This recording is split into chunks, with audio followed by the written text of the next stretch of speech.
Seguimos en la política porque el diputado Miguel Mellado renunció a Renovación Nacional y anunció que va a apoyar a José Antonio Kast en las elecciones de noviembre. Queremos profundizar en esto y también en otros temas, y para eso nos acompaña aquí en el estudio el presidente del Partido Republicano, Arturo Esquella. Bienvenido, Arturo, gracias por estar acá. Muy buenas tardes, Davor, un gusto estar acompañándote esta tarde. Bueno, partamos hablando del diputado Mellado. ¿Cómo reciben ese descuelgue? ¿Era esperable a favor de la campaña de José Antonio Kast?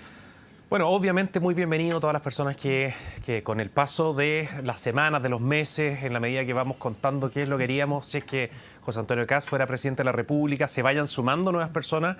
Evidentemente que es una buena noticia. El diputado Mellado ha hecho un gran trabajo en la Araucanía y que podamos contar, digamos, con su conocimiento, con su experiencia al servicio, digamos, de esta campaña, tal como se ha dicho. Yo no he tenido la oportunidad de conversar con él, pero si es que es así, es algo que tomamos de una muy buena manera y feliz de que haya ocurrido. Ya, pero ustedes como partido están incentivando que haya más descuelgue, sacarle gente a Chile Vamos, que eventualmente debería estar con Evelyn Matei, para que se vayan a la campaña de José Antonio Kast. Nosotros queremos que la mayor parte de los chilenos esté con José Antonio Kast. Creemos que para las transformaciones que se tienen que hacer en materia de seguridad pública, en materia de reinversión, o más bien para incentivar, digamos, la alicaída economía, evidentemente que necesitamos llegar a todas las personas, más aún si son personas que tienen, digamos, ejercen liderazgo, que tienen algún rol, digamos, importante, fundamental. De ahí a que nosotros lo promovamos, esa es otra cosa. Más aún, por ejemplo, algo que se ha estado conversando, qué va a pasar con los candidatos ahora que están inscritos, sé que se van a venir acá o no. Nosotros tenemos candidatos de Arica a Punta Arenas, tenemos los candidatos del Partido Republicano y del Partido Social Cristiano. Obviamente que si es que hay alguien que fue inscrito por otro pacto, estará, digamos, en su voluntad, si es que hace campaña con la candidata, digamos, que abraza su pacto, pero José Antonio Kast tiene sus candidatos propios que están en el pacto Cambio por Chile. Ya, pero usted descarta que estén como partido incentivando, utilizando el WhatsApp, haciendo llamados telefónicos para traer más agua para su molino. No, usando los canales de televisión precisamente para hacer un llamado a que todas las personas que se sientan llamados, digamos, a respaldar el liderazgo de José Antonio Kast, evidentemente lo hagan. Aunque estén en la UDI, aunque estén en RN, aunque estén en Evópolis. No, todas las personas en el fondo tienen algún tipo de aproximación a los distintos partidos, las sensibilidades políticas. Yo lo que sí tengo claro es que una persona que tiene un rol, digamos, en una campaña determinada, no era el caso del diputado Mellado, tiene toda la libertad en el fondo de tomar una decisión. Eso sí, en este caso, evidentemente que pasa por dejar su militancia en el otro partido político que ya hizo una definición en función de otra candidatura.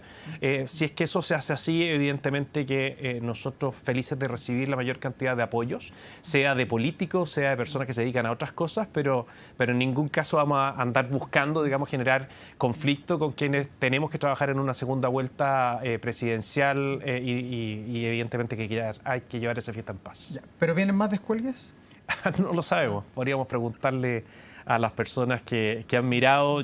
Semana a semana vamos viendo cómo va creciendo la campaña de José Antonio Kast. Si es que hay quienes ejercen algún rol político que quieren, digamos, dar una sorpresa, están en su libertad. Nosotros no, por lo menos no sabemos quiénes más podrían venir. Arturo, ¿y esto es a cambio de algo? Se habló con el diputado Mellado que no va a la reelección, se acaba su periodo legislativo el 11 de marzo. ¿Él tiene asegurado, por ejemplo, algún cargo si es que José Antonio Kast es presidente de Chile? Si hay algo que nosotros tenemos lo suficientemente claro es que uno no tiene que andar repartiendo cargos o asumir, digamos, como que se hubiera ganado una elección hasta que se vota y se cuenta hasta el último voto. Y eso no ha ocurrido todavía. Nosotros vamos a trabajar incansablemente por llevar nuestro mensaje, por dar a conocer cuáles son los contenidos de nuestro programa y nuestro plan de recuperación territorial hasta el día de la segunda vuelta, así que nosotros llegamos a pasar a segunda vuelta, pero en ningún caso vamos a estar repartiendo cargos.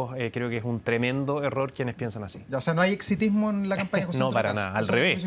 Al revés, es cosa de ver. De repente uno dice, pucha, se estancó, digamos, la candidata Jara, después de que la nombran candidata única post primaria, no subió mucho más, pero hay que tener respeto por todas las personas que están compitiendo. O sea, tú cuando ves un gobierno que lleva 3 años y fracción, 3 años y medio, haciéndolo tan mal desde mi perspectiva, y así todo hay un 30% de chilenos que son incondicionales al gobierno de Gabriel Boric, que es en el fondo quien está detrás de la candidatura de Janet Jara, evidentemente que uno tiene que tomar, digamos, como un adversario que es difícil de ganar y nosotros vamos a trabajar incansablemente en la campaña hasta que se cuente el último voto y ahí después podremos ver quiénes son las personas indicadas. José Antonio Kast era la persona que verá quiénes lo acompañarán en un eventual gobierno. Arturo, usted es presidente de un partido, el Partido Republicano, un partido que ha ido creciendo con el paso del tiempo. Hoy día el presidente de otro partido, del PP, lo entrevistábamos recién, Jaime Quintana, lo acusó a usted y al partido de ser plagiadores a raíz de la utilización del eslogan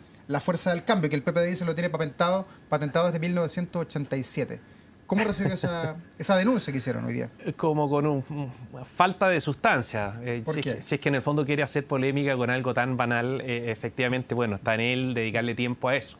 Nosotros estamos más bien concentrados en decirle a los chilenos cómo se tiene que superar la crisis de inseguridad que tenemos en el país, cómo se combate el narcotráfico, cómo se fortalecen las policías, cómo se resguarda y se respeta a los carabineros de Chile. En fin, son los temas que ahí tú puedes ir viendo cuál es la diferencia. Si es que alguien se siente dueño del concepto del cambio o de la fuerza, la verdad es que tendrá que explicarle a los chilenos por qué. ¿Pero de dónde lo sacaron ustedes el Fuerza del Cambio? Nosotros, de hecho, podríamos no? hacerle un llamado al senador Quintana que participe en una consulta pública que se hizo a través de las redes sociales. Puede entrar ahí a joseantoniocast.cl o a las distintas redes de nuestro candidato, en donde le pregunta a los chilenos cuál es el eslogan que más les entusiasma. Él y otras personas podrán, en el fondo, si no les gusta que usemos algo que ellos en algún minuto habrán usado, podrá votar por la alternativa contraria, digamos, a ella. Ya, pero dijo que estaban estudiando acciones legales incluso. Tiene que ponerle un poco de color para que prenda la polémica, pero con nosotros no va a encontrar esa polémica. Arturo, ¿cómo han observado las campañas, sobre todo de Janet Jara? Han habido varios errores no forzados, según los analistas, en su campaña, sobre todo por equivocaciones que tenía ella entre la primaria y ahora la nacionalización del cobre,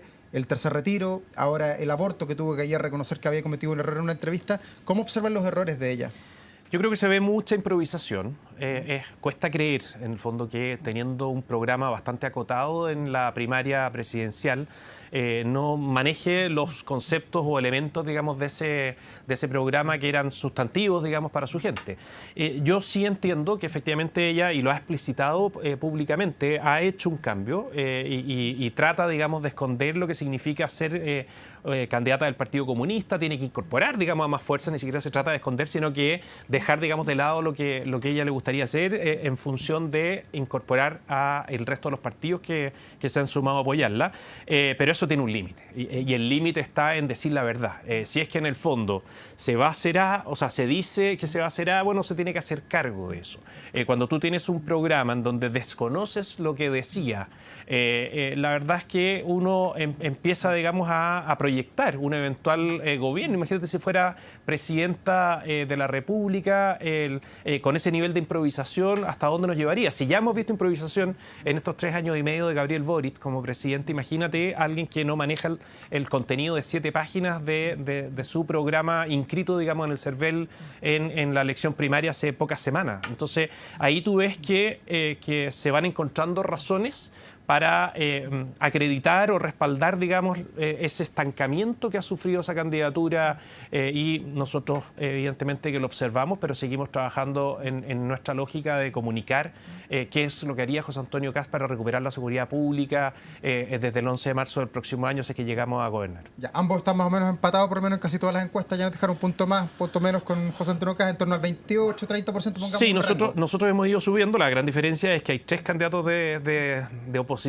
y nosotros vamos subiendo a la medida que van algunas personas de esas otras candidaturas que al principio, digamos, se sumaban a esas candidaturas reconociendo a José Antonio Kast como la persona que con mayor facilidad y mayor ventaja le gana en segunda vuelta a Janet Jara. Ya no hay una encuesta que no diga que se gana con holgura y eso nosotros tenemos que seguir fortaleciendo. Va a llegar un punto en donde todos quienes están optando por otras candidaturas de derecha van a tener que decir, nos jugamos en el fondo todos por quien verdaderamente le puede ganar a Janet Jara en segunda vuelta con certeza, con claridad y con una holgura importante o no. Nosotros estamos trabajando para eso, para incorporar a todos quienes quieran ponerse detrás de la candidatura de José Antonio Kast y sacar adelante, digamos, esta elección. Bueno, hablemos de la candidatura. Entiendo que mañana, no sé a qué hora se entrega el programa. Mañana dentro del día, sí, tenemos todo el día para inscribirlo. Es por una parte, digamos, es un requisito que te exigen, pero nosotros lo hemos aprovechado para poder dar de una manera más clara y fácil de comprender cuáles son los lineamientos que hay detrás de un gobierno que hemos denominado de emergencia. Chile está atravesando por la crisis más fuerte que hemos tenido en materia de seguridad pública en la historia de la República. Eso requiere, digamos, tener un gobierno que se atreva frontalmente a combatir el narcotráfico, el crimen organizado, la delincuencia desatada y el terrorismo en el sur que tanto le cuesta a Janet Jara reconocer que existe. ¿Hay párrafos dedicados al matrimonio homosexual, al aborto, a la adopción homoparental? Nosotros, cuando hablamos de que estamos frente a una crisis de la magnitud que todos los chilenos saben en materia de seguridad pública, y habiendo personas que tienen multiplicidad de miradas en temas que son de aquellos más sensibles, valóricos, en donde es muy difícil que las distintas posiciones puedan encontrar puntos de encuentro, digamos, valga la redundancia. La verdad es que nosotros hemos optado por decirle a los chilenos, mire, independiente de las diferencias que se puedan tener, nosotros no le vamos a dificultar el que usted pueda decidir con claridad quién es la persona que cree puede resolver los problemas de seguridad pública. Nada de eso, Arturo, va a estar en el programa. No aparece la palabra matrimonio, homoparental, ni aborto. No se trata de cuáles son las palabras o no, pero sí, tú cuando lo leas, Davor, vas a poder convencerte de que el foco, indesmentiblemente, la prioridad del gobierno durante los próximos 4 años va a estar en convertir a Chile nuevamente en uno de los países más seguros de Latinoamérica. Y eso no se logra si no es con el respaldo de una amplia mayoría. O sea, lo que nosotros vamos a hacer en seguridad pública para muchos va a ser disruptivo, nos van a empezar, digamos, a cuestionar, pero ¿qué pasa con los derechos de los presos? Tenemos una candidata que habla que hay que tratar con amor a las personas que están privadas de libertad. Evidentemente que uno tiene que tratarlos con justicia, pero yo invito, digamos, a las personas a ponerse en el papel de quien tiene el poder, digamos, de encarcelar a las personas que obran en contra de la sociedad, y detrás de esas personas uno tiene que ponerse para poder recuperar. Arturo, no hay nada. Nada que sea parte de los ejes valóricos. Es un concepto lo suficientemente amplio para que alguien te pueda decir, mire, que nosotros le hagamos más fácil la vida a quienes quieren emprender, evidentemente que forma parte de algo valórico, algo que se cruza con los principios, más Estado, menos Estado. Nosotros obviamente que queremos en el ámbito económico que las personas puedan llegar a fin de mes, y también van a haber materias en esa línea que algunos dirán, oye, esto obedece a principio o no, pero le vamos a hablar a una inmensa mayoría de chilenos que ya a estas alturas están reconociendo en José Antonio Kast la persona que puede terminar con esas crisis tan nocivas que hemos atravesado durante la última década. Arturo Esquilla, muchas gracias por estar acá. Gracias a ti, que estés muy bien. Y nosotros vamos a regresar de inmediato al Palacio de la Moneda.